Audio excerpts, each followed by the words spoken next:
Good morning. Is it breakfast time yet? What's on the table spiritually, the spiritual table of your mind this morning?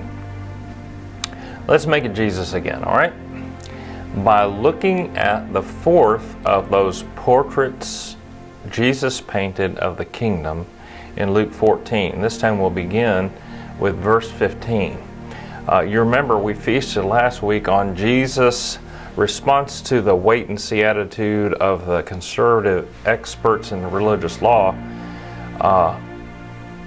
by first touching and then healing the man who was sitting at the table who had the swollen limbs.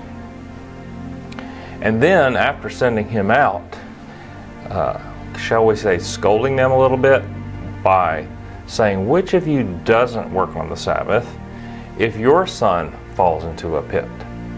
There, Jesus showed us how he views each man and woman, boy and girl, as a potential son or daughter of his who's put in a pit, who he would proceed at once, as he showed from his life and death and resurrection, to get them out.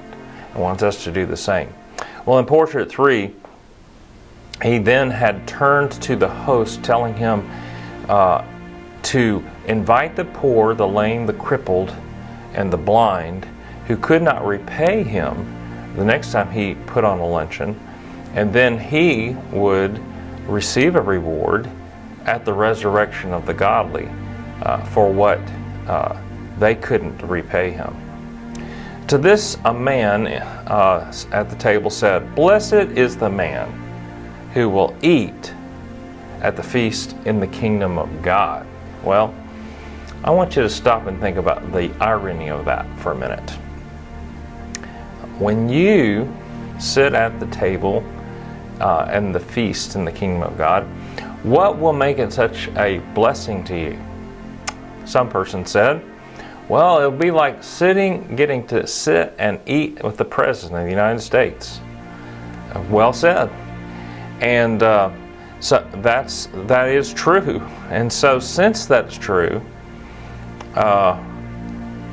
what is that man who's made this statement, blessed is the one who will eat at the feast of the kingdom of God, doing at that very moment?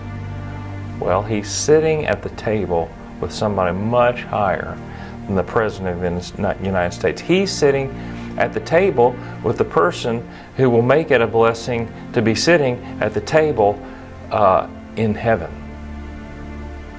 But he's so busy, his mind is so full of things like Sabbath laws, like status, Jesus had just talked to them about, and things like that, that he can't see it, that he can't taste it.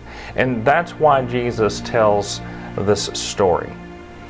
A man prepared a great feast and sent out many invitations. When all was ready, he sent his servant around to notify the guests that it was time for them to come. But they all began making excuses. One said he just bought a field and wanted to go and look at it.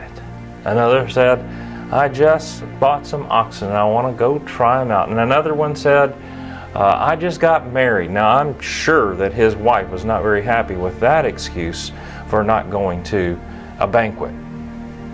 The servant returned and told the master, hey, well,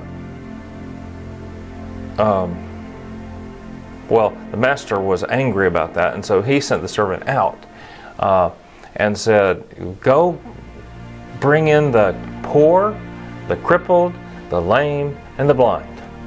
And guess what? They did come. Well, the servant came back and said, but there's still room. And so he said, go out into the highways and the hedges and convince those people, compel them. When they ask you, well, why me? Why are you inviting me? I'm not related to you. I'm not of any benefit to you. Invite those people. Compel them to come in. And so then Jesus closes by saying, for none of those who had been invited first will be given the smallest taste of what I have prepared for them. Well, we get to taste right now. We get a taste of what it's like to be feasting with Jesus in heaven. Just like this man had the opportunity to feast, have a taste of the feast. Let's not make the same mistake he made, but instead, let's sit down and savor this taste of Jesus that we had this morning, and see how it feeds your soul today.